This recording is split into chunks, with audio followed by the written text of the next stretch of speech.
ही हाय नमस्कार। तो सातवां अध्याय देख रहे थे हम लोग, जो 11वीं क्लास की ज्योग्राफी की एनसीईआरटी है, जिस किताब का नाम है भौतिक भूगोल के मूल सिद्धांत। तो अब तक हमने इस अध्याय में प्रवाहित जल द्वारा जो स्थलाकृतियां बनती है, यानी कि नदियों के द्वारा जो स्थलाकृतियां बनी थी, लैंडफॉर्म बनी थी वो, उसके बाद ग्राउंड वाटर के द्वारा और ग्लेशियर के द्वारा, ये तीन टॉपिक हमने उसमें कवर कर लिया है। अगर आपने उसको नहीं देखा है तो आप जाकर के देख सकते हैं।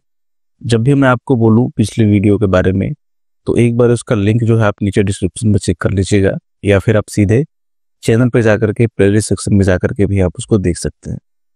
तो आज इस वीडियो में हम लोग एक अलग लैंडफॉर्म के बारे में बात करेंगे, जो कि बनती है समुद्री लहरों से, समुद्री तरंगों से बनती है। तो समुद्र के जल के द्वारा, उसके काट छाट के द्वारा, उसके अपरदन या फिर अपक्षय के द्वारा जो भी जो भी भूस्थलाकृतियां बनती है, लैंडफॉर्म बनते हैं, वो सब आज यहाँ पे हम कवर करेंगे। तो थोड़ा सा बैकग्राउंड पहले देख लेते हैं हम लोग कि क्या है। तो देखो, तटों के आसपास या तटों के किनारे पे जितने भी परिवर्तन होते हैं, उसमें ज्यादातर जो परिवर्तन होते हैं वो ये तरंगों द्वारा ही संपन्न होते हैं। तरंगों द्वारा, यानी कि जो समुद्री जल है, जो लहरदार रूप में प्रवाहित होती है, उसी को हम लोग क्या बोलते हैं? तरंग बोलते हैं, वेव बोलते हैं।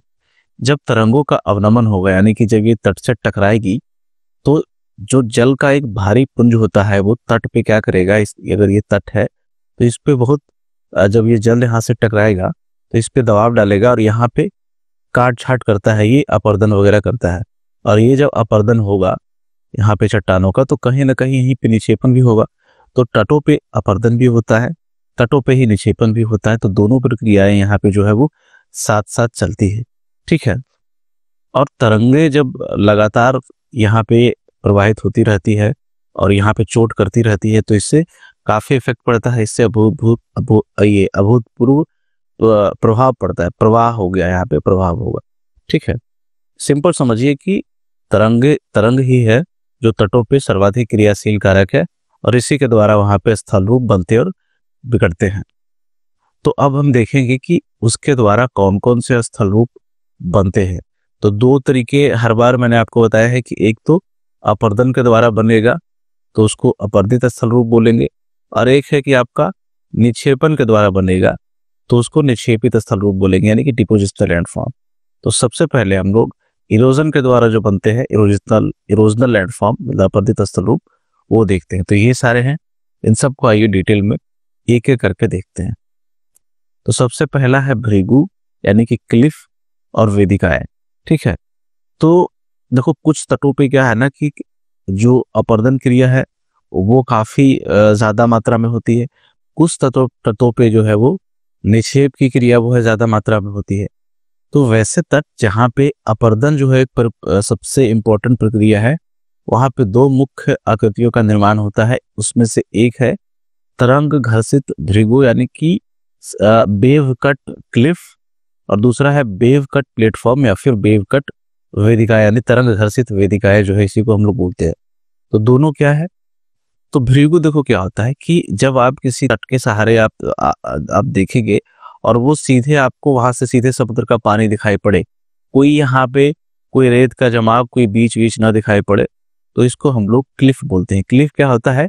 एक तटीय किनारा होगा जिसका ढाल बिल्कुल इस तरह से 90 डिग्री के आसपास, 90 डिग्री तो बिल्कुल नहीं होगा, बट हाँ बिल्कुल स्टीप स्लोप होगा, बिल्कुल खड़ा ढाल होगा। ठीक है। जो चट्टानी और सीधे जो जहां ये खत्म हो रहेगी वहां पे समुद्र का पानी जो है वो जमा होगा।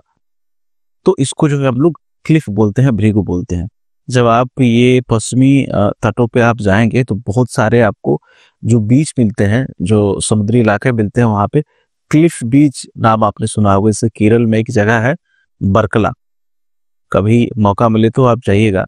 वो क्लिफ बीच है। इसी तरीके से आपको सीधे देखने को मिलेगा कि सीधे समंदर यहाँ पे है और यहाँ पे दुकानें वगैरह इस तरह से होती है। तो भृगु का मतलब है कि ये जो तीव्र ढाल आपको चट्टानें दिखाई पड़ती है और इसकी जो ऊंचाई है वो कुछ मीटर से लेकर के 30 मीटर या उससे ज्यादा भी हो सकती है। तो क्लिफ आप समझ गए होंगे। अब है वेदिकाएं। तो ये जो क्लिफ आपने देखा था अभी यहाँ पे, ठीक है, पीछे इसी तरीके से क्लिफ होती है। तो क्लिफ पहले यहाँ तक होगा। देखो ये मैं बता रहा हूँ, ये जो क्लिफ होगा तो यहाँ पे चट्टानों पे जो पानी है, समुद्र का पानी, समुद्र का जल, वो लगातार प्रहार करती जाएगी और जिसके कारण ये कट करके जो है वो पीछे हटता जाएगा और इस तरह से बनेगा। देखो ये कट कर करके पीछे हट रहा है लगातार और इस तरह से जो एक समतल प्लेटफॉर्म की रचना होती है तरंगों द्वारा, मतलब तरंगे जब चट्टानों को काट काट कर करके एक समतल प्लेटफॉर्म की रचना या फिर समतल चबूतरे की रचना करती है तो उसको तरंग घर्षित चबूतरा या इसी को तरंग घर्षित वेदिका, ठीक है, बोलते हैं। दोनों एक ही चीज है, ठीक है। ये तलहटी पे एक मंद ढाल वाला समतल जो है प्लेटफॉर्म होता है और ये आमतौर पर जो ये जो तरंग की जो ऊंचाई है उससे थोड़ा सा ज्यादा ऊंचाई पे मिलता है। ये जो देखो समुद्री जल की ऊंचाई है उससे थोड़ा सा अधिक ऊंचाई आपको यहाँ पे दिख रहा होगा, तो थोड़ा सा अधिक है, ज्यादा नहीं। तो क्लिफ जो है वो उसके पीछे हटने से, उसके रिट्रीट से जो है वो रिट्रीट होता है जब क्लिफ, तो बनता है ये, ठीक है, तरंग घर्षित चबूतरे या तरंग घर्षित वेदिका। अब क्या है, देखो अगला है कंदरा। तो कंदरा मैंने आपको देखो जब चूना पत्थर वाले क्षेत्रों में जब ये अंडरग्राउंड वाटर से संबंधित जो लैंडफॉर्म थे वो पढ़ाया था, तो भी कंदरा बनी थी। यहाँ भी कंदरा बनती है। कैसे बनती है, तो ये जो आप देख रहे हो भृगु, यहाँ पे सपोज करो लगातार जब जल प्रवाहित कर रही होती है तो सपोज करो यहाँ कोई खोखला हो जाए और खोखला होकर के इस तरह से कंदरा जैसी जब भुआकृति का निर्माण हो तो उसको कंदरा बोलते हैं, के बोलते हैं, ठीक है। क्योंकि ये समुद्री जल से बनी है तो इसको समुद्री जो कंदरा है वो कहेंगे। तो भृगु के आधार पे ही, मतलब ये जो बेस एरिया होता है इसका, उसी पे जब ये खाली स्थान बन जाए, ठीक है, जब गहराई तक इसको खोखला कर दे तो कंदराओं का इस तरह से निर्माण होता है। आगे है स्टैक। तो देखो ये जो कंदरा आपको दिख रही थी यहाँ पे पीछे वाले स्लाइड में, ये वाला, तो सपोज करो ये ध्वस्त हो जाए, ये जो छत इसकी दिख रही है यहाँ पे ऊपर, ये छत अगर ढह जाए, ध्वस्त हो जाए, तो इस तरह से क्या होता है कि देखो मान लो कि ये यहाँ पे पूरा गुफा था, कंदरा था ये वाले क्षेत्र पे, और इसकी छत जो है वो ढह गई। तो ढहने के बाद जो क्या है कि वो इस तरह से एक दो जो है वो छोटे छोटे चट्टान जो है वो बेचारे छूट जाते हैं, अवशेष की तरह जो है खड़े रह जाते हैं। बाकी चीजें तो ढह गई बट ये अवशेष की तरह ऐसे खड़े रह गए। तो इन अवशेषों को जो है वो चट्टानों के टुकड़ों को बोलते हैं हम लोग स्टैक। ये वाला ये सब क्या है, स्टैक है। यही लिखा हुआ है ना कि कंदराओं की छत ध्वस्त होने से समुद्री जो भृगु है वो स्थल की ओर हटेंगे। जाहिर सी बात है, ये पहले यहाँ तक था, कंदराओं के कारण जो भृगु दिख रहा था, क्लिफ दिख रहा था, यहाँ तक दिख रहा था। जब ये टूटा तो देखो वापस ये पीछे हट गया और इसी तरीके से पीछे हटता रहता है, जो भी आपको मैंने बताया था तरंग घर्षित प्लेटफॉर्म जो समझा रहा था मैं आपको, ठीक है। तो जब भृगु का निवर्तन होगा, रिट्रीट होगा, इसको रिट्रीट का मतलब पीछे हटना, इस तरह से पीछे जाना, तो चट्टानों के जो कुछ अवशेष होंगे वो अलग थलग छूट जाएंगे और ऐसे अलग थलग प्रतिरोधी चट्टान, मतलब जो जो जो कटे नहीं, जो जिसका अपरदन नहीं हुआ, प्रतिरोधी चट्टान जो थे, ठीक है, मतलब वो जमे रहे, खड़े रहे, ठीक है, वो प्रतिरोध करते रहे तरंगों का, तो वो जो थे, जो कभी भृगु के भाग थे, उसी को हम लोग समुद्री स्टैक बोलते हैं। आगे बढ़ते हैं। तो स्टैक में ये है कि ये जो स्थलाकृतियां, ये भी क्या है, अस्थाई है, मतलब इसमें भी काट छाट, इसमें भी जो है वो परिवर्तन होता रहता है, परमानेंट यहाँ पे कुछ नहीं है। और धीरे धीरे क्या होगा कि ये कट करके, ये मान लो कि ये भी धीरे धीरे, कभी तो कटेगा ना, ये भी जब क्लिफ कट गया इतना बड़ा तो ये भी कट जाएगा। तो धीरे धीरे क्या होगा कि ये या तो समतल मैदान में या फिर ये चौड़े पुलिन में, यानी कि बीच में, देखो ये बीच वाला ये दिख रहा है आपको इधर से, तो यहाँ पे पूरी तरह से रेत जो है वो जम जाएगी, तो बीच का निर्माण होगा, या फिर जलोढ़ मैदान का भी जो है वो निर्माण हो सकता है। सॉरी, जलोढ़ मैदान नहीं, समुद्री मैदान का निर्माण हो सकता है। जलोढ़ ही होता है हालांकि वो भी, ठीक है, बस अंतर यह है कि समुद्री जल के द्वारा होता है। तो ये थे हमारे ये अपर्दित स्थल रूप। अब जो है हम लोग देखेंगे निक्षेपित स्थल रूप, यानी कि समुद्री जल के द्वारा जो निक्षेपण का कार्य होगा, जो अवसाद होंगे उसके जमाव के कारण जो स्थल रूप बनेंगे, उसको हम लोग निक्षेपित स्थल रूप या फिर डिपोजिशनल लैंडफॉर्म बोलेंगे। तो ये सारे डिपोजिशनल लैंडफॉर्म है, एक एक करके हम लोग देखते हैं। तो सबसे पहला है बीच, या फिर हिंदी में उसको बोलते हैं पुलिन। तो देखो पुलिन हो सकता है किसी ने सुना हो, किसी ने ना सुना हो, बट बीच आप सबने सुना है। जैसे गोवा में बीच है, ठीक है, गोवा लोग जाते हैं वहां पे, बीच पे अपना घूमने के लिए, पार्टी करने के लिए जाते हैं। तो ये जो बीच है, ठीक है, आप सबने जरूर सुना होगा। इसी को बोलते हैं हम लोग पुलिन। तो ये पाया जाता है ऐसे किनारों पे, ये जो रेत के आप जमाव देख रहे हैं समुद्र के किनारों पे, इसी को बीच बोलते हैं। ठीक है, तो कैसे बनता है ये या तो नदियां, जब वहां पे कोई नदी का मुहाना होगा समुद्र के आसपास, वो अपने अवसाद जमा कर रही होगी और वो जमा हो जाए इस तरह से तो बीच बन सकता है। ठीक है, जो स्थल से नदियां आई, या फिर जो ये सब क्लिफ वगैरह कटा छटा था, जो आपने देखा कि बड़ा बड़ा जो क्लिफ था, कंदराएं थी, वो कट छट गई थी, तो उसका जो अवसाद होगा वो धीरे धीरे घर्षण के द्वारा छोटा होता रहेगा और तरंगों के द्वारा बहा करके इस तरह से किनारों पे ला करके ये लंबवत यहाँ पे जमा किया जाएगा। तो उसके कारण भी बीच का जो है वो निर्माण होता है, पुलिन का निर्माण होता है। ये भी अस्थायी स्थलाकृतियां हैं, बनती बिगड़ती रहती है ये चीज भी। अच्छा, पुलिन जो है वो दो प्रकार के आप बोल सकते हैं, दो टाइप के हो सकते हैं। एक तो होता है रेत पुलिन और दूसरा होता है सिंगल पुलिन यानी सिंगल बीच। ठीक है, सैंड बीच और सिंगल बीच। तो अंतर क्या है दोनों में? तो देखो, जब महीन रेत का कण जब बीच पे आपको मिले, पतला पतला महीन महीन रेत का, ठीक है, उसको बोलेंगे रेत पुलिन। ठीक है, या फिर सैंड बीच। और जब ये महीन रेत की जगह कभी कभी आप देखेंगे कि बड़े बड़े थोड़े से बड़े, बहुत ज्यादा चट्टान नहीं होगा वहां पे, तो ये कंकड़ या बड़े बड़े कंकड़ जो है वो होते हैं बीच पे, आपको रेत नहीं देखने को मिलेगी।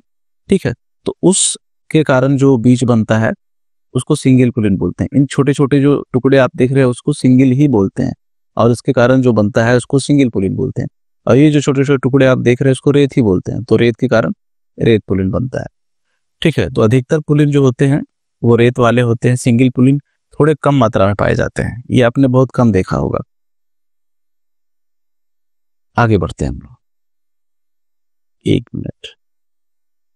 अब है ड्यून्स, टिब्बे। तो देखो, ड्यून्स जो है वो सिर्फ रेगिस्तानी इलाकों में नहीं बनते, ये बनते हैं आपके समुद्री इलाकों में भी बनते हैं। कैसे बनते हैं?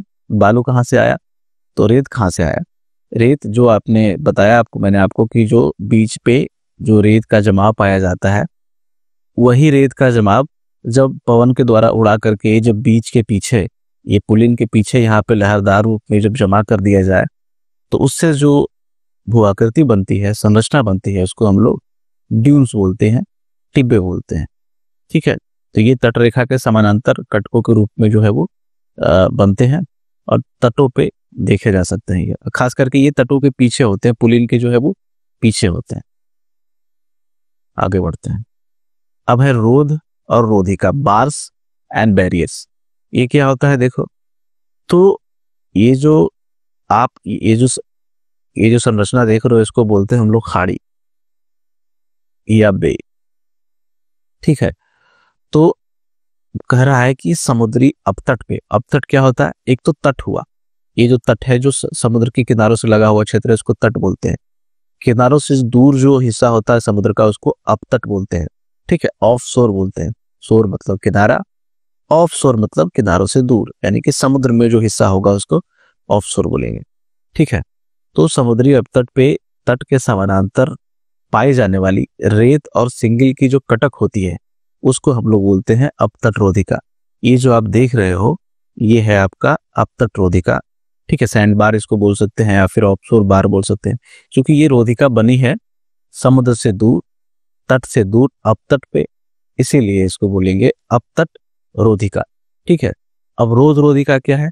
तो ये रोधिका जब बड़ी हो जाएगी, बहुत ज्यादा यहाँ पे रेत का जमाव हो जाएगा, ठीक है, तो वो इस तरह से बड़ा हो जाएगा, वो दिखाई पड़ने लगता है ऊपर से भी, जब ऊंचाई से भी देखा जाता है तो वो दिखाई पड़ता है, और इसको बोलते हैं रोध रोधिका या फिर बैरियर बार। इस तरह से ये समानांतर पाए जाते हैं तटों से दूर और तटों के समानांतर, यानी कि तटों के पैरेलल पाए जाते हैं। आप ये देख सकते हैं कि तटों के समानांतर पाए जाते हैं। और कहाँ पे ज्यादातर ये पाए जाएंगे? या तो खाड़ी जो होगा उसके प्रवेश पे पाई जाएंगे, ये जो खाड़ी आपको दिख रही है इसके मुहाने पे यानी इसके मुख पे पाए जाएंगे, या जो नदियों का मुहाना होता है, कहीं पे मान लो कि नदियां आकर के गिर रही है इस तरह से खाड़ी पे, तो यहाँ पे ढेर सारे अवसाद लेकर आती है नदियां, तो यहाँ पे भी उसके जमाव के कारण ये बनता है। आगे देखते हैं, अगला है स्पिट। तो कह रहा है कि वो जो ये जो रोधिका बनी थी, कई बार इन रोधिकाओं का जो एक सिरा है वो खाड़ी से जुड़ा रहता है। ये जो खाड़ी है और ये जो सिरा जुड़ करके ये जो लंबा होता आ रहा है, ये बढ़ता आ रहा है, इस वाले हिस्से को ही हम लोग बोलते हैं स्पिट। ठीक है, तो स्पिट वो हिस्सा है जो खाड़ी से जुड़ करके धीरे धीरे जमाव के कारण उसका एक हिस्सा बढ़ता रहता है। ये धीरे धीरे आगे करके बढ़ करके ये इसको ब्लॉक भी कर देगा। अभी देखते हैं, इसको लगून बनता है। तो लगून क्या है? तो ये जो आप स्पिट देख रहे थे, ये स्पिट धीरे धीरे बढ़ करके जो है रेत का जमाव या फिर ये जो अवसाद है जमाव होकर के ये धीरे धीरे इसको ब्लॉक कर देगा। तो इस तरह से जो है वो जो ये जो जलीय क्षेत्र था खाड़ी के भीतर, वो समुद्र से जो है वो कट जाएगा। और आपको ऐसा देखने में लग सकता है कि ये जो है वो स्थल का ही भाग है, बट नहीं, ये पहले समुद्र का भाग था, ये जो लगून था। अब चूंकि ये इस तरह से भर करके एक इसको ब्लॉक कर दिया गया है, तो इसलिए लगून का जो है वो निर्माण होता है। ठीक है, तो ये समुद्री जल ही है जो पहले यहाँ पे समुद्र का हिस्सा हुआ करता था। तो ये आपका हो गया लगून। ठीक है, बाकी ये पढ़ लीजिएगा, वही चीज है। अब है तटीय मैदान। तो मान लो कि ये जो लगून बना, इस लगून में यहाँ पे नदियों के द्वारा या फिर और भी स्थल से उठा करके जो है वो अवसाद ला करके यहाँ पे जमा किया जाए। ठीक है, मिट्टी विट्टी ये सब, तो धीरे धीरे लगून क्या होगा, वो भर जाता है। और लगून भरता है तो इससे जो एक मैदान बनता है यहाँ पे विस्तृत, उसको हम लोग बोलते हैं तटीय मैदान, कोस्टल प्लेन। तो ये कोस्टल प्लेन कैसे बनेगा? वहां पे जब तटों के किनारे जो लगून होगा, उसमें जब वायु के द्वारा या फिर ठीक है स्थल से लाए गए जो तलछट होंगे या फिर अवसाद होंगे, वो जब जमा हो जाए तो चौड़े तटीय मैदान के रूप में जो है वो विकसित होते हैं। ये आप देख सकते हो कोस्टल प्लेन। अब देखो क्या है कि ये सारा जो है आपका फीचर जो है वो खत्म हो गया। ठीक है, लेकिन चैप्टर के शुरुआत में ही वो तटों के बारे में थोड़ा सा एक डिस्क्रिप्शन दिया गया था, लेकिन मैंने उसको शुरुआत में न रख करके पीछे रखा। इसलिए रीजन ये था कि जो जो चीजें उसमें बताई गई है उसको एक्सप्लेन करने के लिए मुझे आपको फिर से वो पूरी स्थलाकृतियां एक्सप्लेन करनी पड़ती, और फिर जब स्थलाकृतियां आती तो फिर से उसको सारी चीजें बतानी पड़ती, तो दोहरा हो जाता। ठीक है ना, इसीलिए इसको मैंने पीछे रखा है ताकि आपको बेहतर तरीके से जो है वो समझ में आए। अब जब सारी चीजें सिर्फ पढ़ दूंगा ना, तो आपको सारी चीजें समझ में आ जाएगी। तो देखो, तटीय स्थल रूप के अगर विकास को अच्छे से समझना है तो आपको तटों के बनावट को समझना होगा, जो कोस्टल एरिया है उसके स्ट्रक्चर को समझना होगा। और इसको समझने के लिए तट जो है उसको हम दो भागों में बांटते हैं, दो भागों में बंटवारा करते हैं। पहला है ऊंचे चट्टानी तट, इसको जलमग्न तट भी कहा जाता है। अंग्रेजी में बोलते हैं हाई रॉकी कोस्ट या फिर सबमर्ज कोस्ट। और दूसरा है निम्न अवसादी तट या फिर लो सेडिमेंट्री कोस्ट, इसको उन्मग्न तट या फिर इमर्ज कोस्ट भी बोलते हैं। क्यों बोलते हैं, कैसे है, देखिए आते हैं, दिखते हैं। मतलब सबसे पहला है ऊंचे चट्टानी तट। तो यहाँ पे जो दो क्लिफ वाला आपको मैंने बताया, भृगु वाला, कि ये जो चट्टानी तट होगा जो सीधे समुद्र, जहाँ पे सीधे समुद्री जल नीचे होगा, ठीक है ना, उसको हम लोग बोलते हैं ऊंचे तट, चट्टानी तट। ये जो चट्टानी तट आपको दिख रहा है वो सिंपल आपको देखने से ही समझ में आ रहा होगा कि ऊंचा चट्टानी तट है ये। और चूंकि ये जब यहाँ पे भृगु जो है, इसका क्लिफ जो है वो सीधे समुद्र के जल में डूबा हुआ है, इसीलिए इसको सबमर्ज या फिर ये जो जलमग्न तट भी जो है वो बोलते हैं। ठीक है, ऊंचे चट्टानी तट को। और इसके सहारे जो है वो जब तरंगों का जो अवनमन होता है धरातल पे, तो वो बल के साथ जो है वो जल प्रहार करेगी, और जिससे ये पहाड़ी के जो पार्श्व है, यानी कि जो पहाड़ी का किनारा है, उस पे भृगु का जो है वो रचना होता है। ठीक है, क्लिफ का आकार में बनता है ये। तो आपको अब क्लियर हो रहा होगा ये चीजें। ठीक है, पहले अगर मैं आपको शुरुआत में ये बताता तो फिर से सारी चीजें बाद में एक्सप्लेन करनी पड़ती। तो ये रहा, ये जो हमारे देश का जो पश्चिमी तट है, वेस्टर्न जो कोस्ट है, वो क्या है, वो इसी तरीके का तट है। हाई कोस्ट, रॉकी कोस्ट है ये, ऊंचा तट, चट्टानी निवर्तन कोस्ट है। निवर्तन का मतलब क्या होता है, रिट्रीट का मतलब क्या होता है, जब पीछे हटती है तट उसको रिट्रीट बोलते हैं, निवर्तन बोलते हैं। तो भृगु या क्लिफ लगातार कट करके पीछे हटेगी, मैं आपको बता चुका हूँ। और पश्चिमी तट पे जो है वो ज्यादातर जो भूआकृतियां आपको मिलती है वो अपर्दित भूआकृतियां मिलती है। ठीक है, इरोजनल लैंडफॉर्म है वो ज्यादा मात्रा में मिलते हैं। दूसरा है निम्न अवसादित तट या फिर लो सेडिमेंट्री कोस्ट। ये देखो बहुत मंद ढाल होता है इसका, ये ऊंचे नहीं होते। इसकी जो ऊंचाई है लगभग समुद्र तल के जो है वो बराबर होती है, समुद्री जल से थोड़ा बहुत ऊंचा होता है, इसीलिए इसको निम्न अवसादित तट जो है वो कहा जाता है। अवसादी इसलिए क्योंकि यहाँ पे चट्टानी इलाके जो है वो नहीं पाई जाती, कठोर चट्टान यहाँ पे नहीं पाए जाते हैं, तो अवसाद पाए जाते हैं, आसानी से इसको जो है वो बहा लिया जाता है। इसीलिए इसको यहाँ पे समुद्री पंख और दलदल पाए जाते हैं। यहाँ पे जो आपको पानी वाला एरिया मिलता है, मतलब दलदली एरिया यहाँ पे आपको मिलेगा। और जो आपको मैंने ऊंचा तट बताया था, वहां पे अपरदित स्थलाकृतियां ज्यादा मात्रा में थी। ये जो पश्चिमी तट आपका था, ठीक है, अपरदित स्थलाकृतियां ज्यादा मात्रा में थी ना। यहाँ पे क्या होती है कि निक्षेपित जो वह स्थलाकृतियां हैं वो ज्यादा मात्रा में होती है। और वही चीज है वापस से कि जब मंद ढाल वाले अवसादी तटों पे ये जो तरंगे आएंगी तो यहाँ पे बनेगा क्या क्या, अवरोध, लैगून और अस्पिट। सारी चीजें मैं आपको बता चुका हूँ। अवरोधिकाएं कैसे बनती है, लैगून कैसे बनता है, अस्पिट कैसे बनता है। तो यहाँ यहीं से जो है सप्लाई होगा अवसादों का, और तटों के समानांतर वो सब बनती रहती है। धीरे धीरे लैगून जो है वो दलदल में परिवर्तित हो जाते हैं जब उसमें जमाव हो जाए अवसादों का, स्थल से लाई गई अवसादों का, मैंने आपको बताया है। तो वो तटीय मैदान में इस तरह से जो है वो परिवर्तित हो जाते हैं। ठीक है, एक चीज मैं आपको और बताना चाहता हूं, ये याद रखिएगा बस, कि जो समुद्र के जो अपतट पे यानी कि समुद्र से दूर जो रोधिकाएं बनती है, वो जब सुनामी आता है, जब बड़ी ऊंची समुद्री लहरें आती है, तो सबसे पहले यही झेलती है। ठीक है, समुद्री आक्रमण, जब लहरों का आक्रमण होता है तो सबसे पहला बचाव जो है वो यही करती है। और ये रोधिकाएं जो है उसकी प्रबलता को जो है वो कम कर देगी। सुनामी या फिर जो तूफान होंगे या चक्रवात होंगे समुद्री, ठीक है, उसके बाद जो ढेलेगा कौन, उसके बाद रोधिकाओं के बाद तो बीच होता है, पुलिन होता है, और बीच पे होते हैं मैंग्रोव वनस्पति। मैंग्रोव क्या होते हैं, जो समुद्री जल में वनस्पतियां जो यानी पेड़ पौधे पाए जाते हैं, एक प्रकार का मैंग्रोव होता है वनस्पतियां। जब देखेंगे आप लोग ज्योग्राफी ऑफ इंडिया में तो उसमें हम कवर करेंगे। ठीक है, तो वहां पे जो मैंग्रोव वन होंगे और ये जो पुलिन होगा वो उसके बाद जो है इसकी प्रबलता झेलेगा। और जब तक तटों पे आएगा, बिल्कुल देखो तटीय इलाकों में क्या होता है कि मानव रहते हैं, मानव बस्तियां होती है, ठीक है ना। तो यहाँ पे आते आते जब तक तटों से ये टकराएगा, बिल्कुल जो मानव बस्तियों से टकराएगा, तब तक ये रोधिकाएं, ये पुलिन और ये जो मैंग्रोव वन होंगे वो इसकी प्रबलता को, सुनामी या फिर चक्रवाती जो तूफान होंगे उसकी प्रबलता को काफी जो है वो कम कर देते हैं। और इसके कारण जो है तटों पे जो रहने वाले लोग हैं उनको कम नुकसान होता है। इसीलिए यहाँ पे कह रहा है कि अगर तटों के किनारे पाए जाने वाले जो मैंग्रोव वन है, इसके साथ हम लोग जो अगर छेड़छाड़ करते हैं, और ये जो तलछट है, जो सेडिमेंट्री बजट यहाँ पे जो आप देख रहे हैं रोधिकाएं या फिर पुलिन, उसके साथ छेड़छाड़ करते हैं, तो ये तटीय स्थलाकृतियां हैं वो जो है वो अपरदित हो जाएगी, वो गायब हो जाएगी। और जो मानव बस्तियां हैं, इंसान है, उसको सुनामी लहरों का सीधा और पहला प्रहार जो है वो उसी को झेलना होगा। और बहुत बड़े मात्रा में जो है वो फिर मानव क्षति या फिर जान माल का जो है वो नुकसान होगा यहाँ पे। तो ये था आज का चैप्टर। आई होप आपको समझ में आया होगा।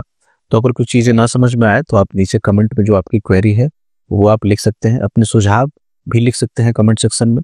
और बाकी जो है मैं ये कहता हूँ आपको कि जो हिंदी माध्यम के विद्यार्थी हैं, अगर आपको बेहतर लग रहा है ये कोर्स, तो आप उनको बताएं, उनको शेयर करें, ताकि वो सारे लोग जो है वो पढ़ सके, यहाँ से लाभ ले सके। तो इस वीडियो को देखने के लिए आपका बहुत बहुत शुक्रिया।